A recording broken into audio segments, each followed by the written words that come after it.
श्री राम समर्थ। अगस्त 11। संतोष भगवान के सिवाय और कहीं नहीं है। सचमुच जो हमारी बुद्धि को मान्य हो और हमारे अनुभव का हो वह सत्य है, ऐसा मानकर चलने में कोई हर्ज नहीं है।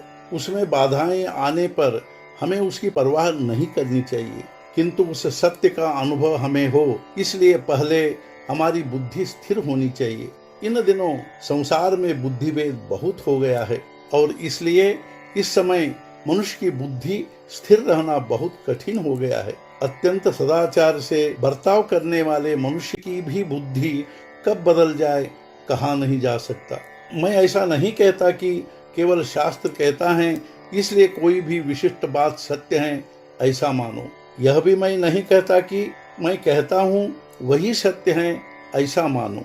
तुम स्वयं अपने विचार से तय करो कि जीवन में तुम्हें संतोष चाहिए या नहीं, तो वह संतोष तुम्हें भगवान के सिवाय और कहीं नहीं मिलेगा। यह निश्चय पूर्वक तय करो।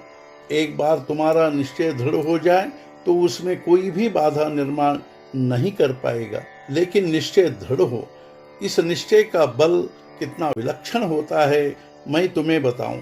एक गांव में 50-60 साल की आयु वाला बुद्धिमान लेकिन कुत्सित वृत्ति वाला मनुष्य रहता था।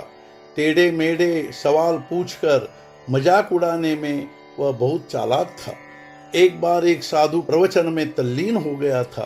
तब अचानक बीच में खड़े होकर वह बोला, ओ साधु महाराज, तुम्हारी भक्ति आदि क्या है, उसे जरा बंद करो। पहले मुझे यह बताओ कि देश आजाद कब होगा। प्रश्न का उत्तर देते हुए साधु ने शांति से कहा, जवाब तो मैं देता ही हूँ, लेकिन अब मुझे पहले यह बताओ कि तुम्हारी ढलती आयु है, अंतकाल कब होगा इसका भरोसा नहीं। तो तुम गृहस्थी की उपाधि से, देह की व्याधि से और मृत्यु के शिकंजे से आजाद होने का विचार और प्रयत्न कभी किया है? यह मार्मिक प्रश्न सुनकर खिल्ली उड़ाने वाला वह बुद्धिमान चुप हो गया, लेकिन उसका विचार चक्र गतिमान हुआ। दूसरे दिन वह साधु से मिला और कहने लगा, आज तक मैंने अपने बारे में कभी सोचा ही नहीं, लेकिन अब मैं क्या करूं, कृपया बताइए। साधु ने कहा, 2 साल मौन धारण करो। उस दिन से उसने दृढ़ निश्चय से मौन धारण किया और नामस्मरण करना शुरू किया। मौन की अवधि समाप्त हुई। साधु से फिर से भेंट हुई। उसकी आंखों में आंसू उभर आए। गदगद होकर बोला, महाराज, मुझे जो चाहिए था सब कुछ मिला। मुझे अखंड नामस्मरण से जो संतोष मिला उसकी तुलना में सब तुच्छ है। अतः ध्यान में रखो, नामस्मरण का ऐसा विलक्षण प्रभाव है।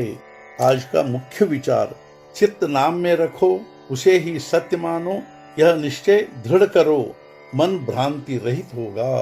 सद्गुरुनाथ महाराज की जय। जय जय रघुवीर समर्थ।